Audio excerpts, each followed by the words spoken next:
It's an honor to be here once again to remind everyone about the things that we saw when we were on the delegation to Syria last August.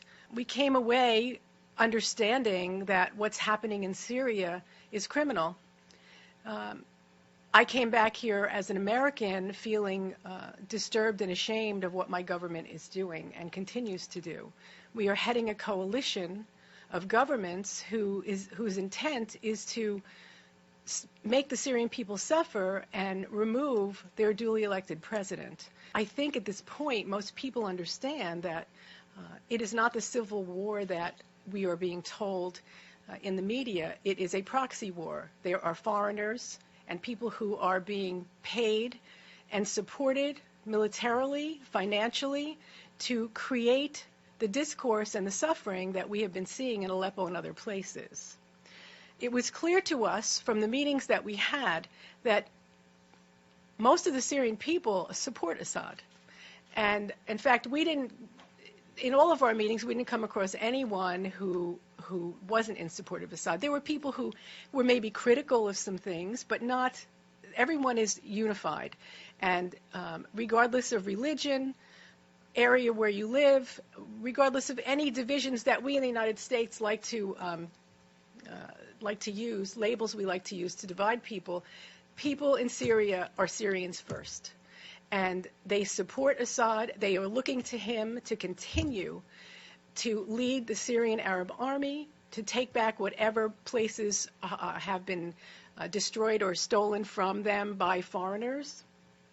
I am strongly in support of a continuation of what has been happening, what we've been seeing in Aleppo, getting rid of all of the foreign mercenaries, the terrorists who have been destroying and harming the Syrian people. It is time that we allow the Syrian people to begin their healing, to rebuild, and give them some time to figure out where they go from here. And I thank you very much for listening.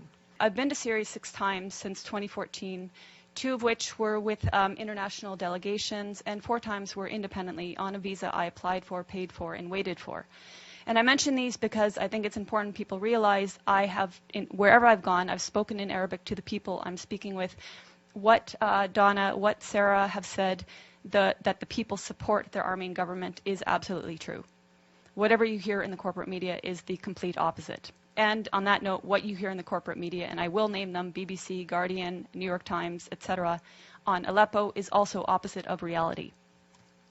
Aleppo since 2012 has been inhabited by different terrorist factions, among them al-Nusra, among them the so-called Free Syrian Army, which has committed the same heinous acts of terrorism as al-Nusra, as ISIS, as Ahrar al-Sham, as Nuruddin al-Zinki, which beheaded a 12-year-old Palestinian child, and somehow is still deemed moderate.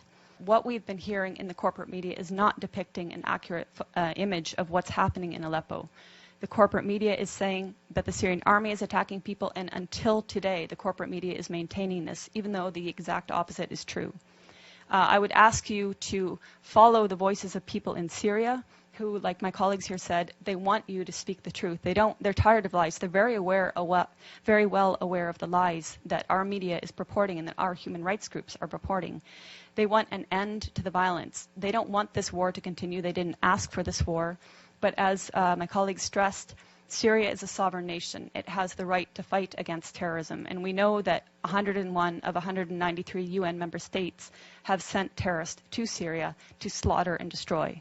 So Syria is fighting a war against terrorism. It's winning in Aleppo, and hopefully either the terrorists will accept a deal to be transported out of Aleppo, hopefully they will participate in the Musalaha, the reconciliation, will lay down their arms, will take the amnesty offered to them by the government and which has been taken by thousands of former militants. And hopefully, above all, the U.S. will stop supporting terrorism and stop funding terrorism. As a journalist, I'm sure you can appreciate getting other impressions than empirical impressions from the ground. When you talk about the Syrian people and what the Syrian people want, how can you quantify that? Do you have any independent surveys where you can actually document that? And secondly, you talk about the corporate media, the Western media, the lies, and all of this.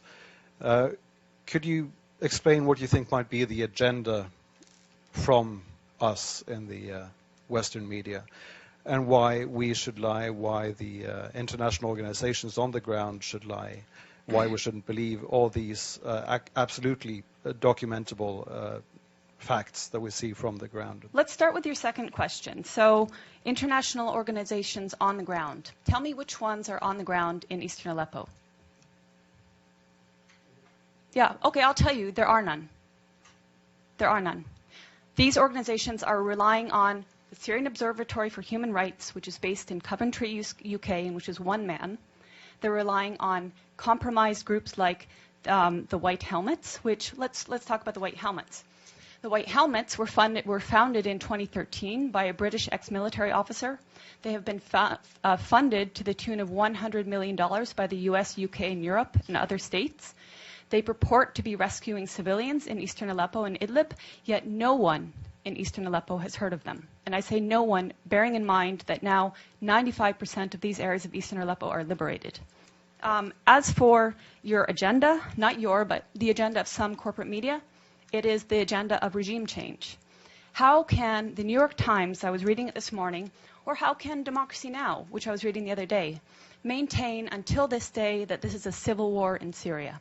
How can they maintain until this day that that the protests were unarmed and nonviolent until, say, 2012? That is absolutely not true. How can they maintain that the Syrian government is attacking civilians in Aleppo when every person that's coming out of these areas occupied by terrorists is saying the opposite? There are people that want change in the government. We're not pretending they don't want change. Everybody wants change. But in terms of support of the government, the point is they don't see President Assad as the problem. They see the problem as terrorism. They see elements of problems in the system that they have there, but President Assad they don't see as the problem. They actually overwhelmingly support him. So I'm basing it on their choice in their leader, and I'm basing it on my interactions with people in Syria and Lebanon.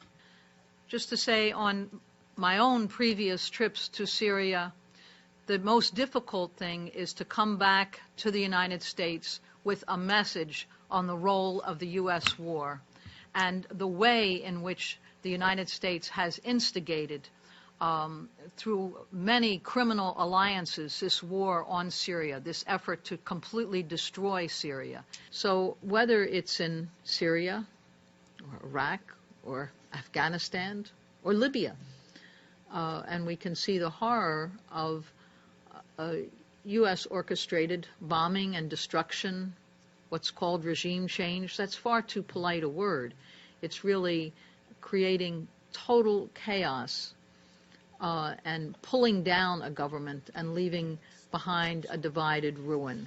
And then taking no credit for it, just leaving it to the blame of contending factions that today are controlling Libya. So this is a future that they want for Syria, and this is what the people of Syria are resisting, and resisting with enormous determination to hold together as a secular, united, giving space to every religion, culture, and grouping within Syria.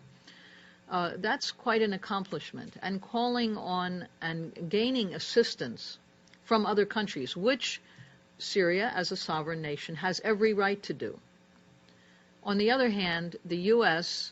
and the bombing through the United States and NATO and Saudi Arabia and Israel, who was bombing just yesterday in Syria and has continued to, and Jordan and Turkey and so on, none of this is invited. It is all done in the name of attacking ISIS, and yet there's barely a scratch on ISIS. So there's a complete bias, and it is reflected, of course, in the media, a vilification of Syria, of Syria's very right to exist, and a continuing demand for regime change, which really means tearing apart the existing government. Went through Iraq, went through Libya, went through Syria, going through Syria. Probably the next target is going to be Iran and Hezbollah, right? All of them are mentioned in that document. And although Obama presidency apparently did not include all those neocons, it is following the same policy, of course with a more internationalist view. Bush was very unilateralist in terms of implementation, so it was United States alone doing this and carrying the lead. Probably Obama wants to do it in a more collective way with NATO. But the objective is still the same, and they're pursuing it.